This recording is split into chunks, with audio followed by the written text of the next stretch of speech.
Hey guys, today we're going to be answering a question from Jennifer O'Rourke, who asked, since Tai Chi is or began as a martial arts, is there a ranking system as you progress through Tai Chi? If not, how is permission to teach transmitted?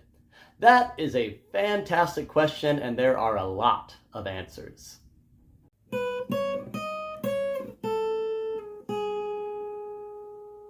So I'll begin with the short answer. Traditionally, no. Very, very rarely, yes. This was a very exciting question because it did take a little bit of research. I knew that Tai Chi predated the belt system, but it turns out almost every martial art does. Tai Chi was said to have been invented by Zhang Sanfeng, who was born at the end of the 1200s. And the belt system wasn't introduced until 1880 with the spawn of what we understand today as Judo. Most of the martial arts we know today later adapted the belt system invented by the patriarch of Judo. And very occasionally you will find a kung fu teacher that uses a colored sash system that helps his practitioners stay motivated. It really blew my mind the first time I met a kung fu practitioner that told me he was a brown belt in kung fu. The system I'm accustomed to, and the system most Tai Chi practitioners follow in China, comes from a Confucian mindset. So this system is best described as a master-apprentice kind of system. So, a person is an apprentice until they have an apprentice, and then they become a master. But you don't begin as an apprentice, you begin as a student, and you have to earn the rank of apprentice. If you are a nerd, you will recognize this from the Jedi system in Star Wars. But to earn the rank of apprentice, you have to go through years and years of training, which in the American system basically puts us at the level of a master or a teacher. It's simple enough in theory, but once you add more people into it, it goes into a strange kind of hierarchy. So, I'm a 20th generation Plum Blossom Fist, first apprentice of Zhang Zhiyong, which means when he gets another apprentice, regardless of their age, I am going to be one step above that apprentice. My master Zhang Zhiyong is a 19th generation Plum Blossom Fist, second apprentice of Li Xueyu. So, he has one gentleman, one rank above him. So, Li Xueyu has passed, but if he came back in a Jedi-style fashion, and he got another apprentice who is now a baby, that baby would be a tier above me, and I would have to refer to him as Da Ge. Now, I am the first apprentice from my master's class of apprentices, so he is the first master in his class. But if the gentleman in front of him gets an apprentice, that apprentice will be above me in our hierarchy system, for he is the first apprentice of Li Xueyu, and my master is the second apprentice of Li Xueyu. My master, of course, enjoys a special kind of prestige at the moment since he is the first master out of that class of apprentices. So obviously by that system, when I train up a student enough to become an actual apprentice and go through the ritual and ceremony required, they will become an apprentice and I will become a master.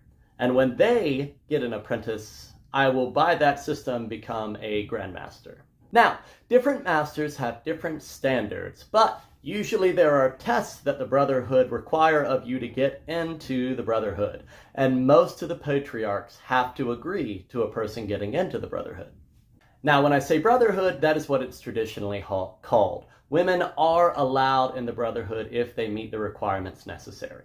But this is not the only system I've found in my travels of China. I also found something called the Bagua levelship system, which is more of a philosophy system, but it does have tier ranking similar to that of belts. The Bagua levelship system is an 8-tier system following Bagua principles, which is a very wordy principle that I'm not going to explain here. But the short version is, you start off in the ground tier, which is the general strengthening of the body. You move up to the mountain tier, where you learn advanced physical and movement technique. You then progress to the fire tier, where you begin to learn more combat techniques. Then up to the lightning tier, where you start to learn more advanced and secret combat techniques based on your system. From there, you move on to the river tier, where you start to learn other kinds of systems or other kinds of hobbies that intertwine into your martial art. Then at the lake system, you begin to teach your martial art. You are, in effect, a teacher. Then on to the air stage, which requires a warrior's pilgrimage. Basically, you're supposed to explore the world for a year. And finally is the heaven tier. To get into the heaven tier, you have to create something based on your studies of the martial arts. The bare minimum is a school. I created a childhood development system when I reached this tier in my studies. That said, these are the systems that are set in place in China. If you are not able to get to China for one reason or another, that is not a problem. There are certain organizations that are set up that are available to you here in the US, Canada, or in Europe, or wherever you are, that will certify you to teach Tai Chi. Most of these organizations focus on the physical realm of the Tai Chi, but it is plenty for you to get started and for you to begin to teach.